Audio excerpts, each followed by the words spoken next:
تازه او بد خبر لغمان کې د یوې کورنۍ 7 غړو ته مرګ ژوبله اوښتې ده. سلام، وخت مو په خیر. پام وکړئ د نن ورځې تازه خبر ته. په لغمان کې د یو کور د دیوال نړېدو له امله د یو ښځې او یو ماشوم په ګډون د یوې کورنۍ 7 تنو غړو ته مرګ ژوبله اوښتې ده.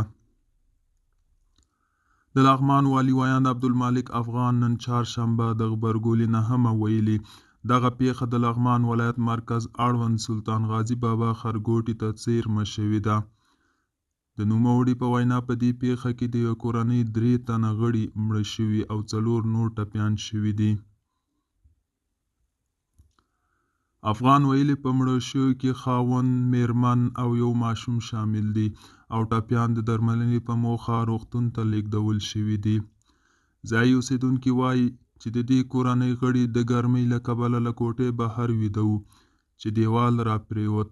دا په داسې حال کې ده چې په بېلابېلو سیمو کې وروستیو اورښتونو دیوالونه کمزوري او زیانمن کړي دي. دوستانو، دا و د نن ورځې چمتو کلی خبر. تر بیا هم په الله سپارم. ښې چارې، ښه وخت.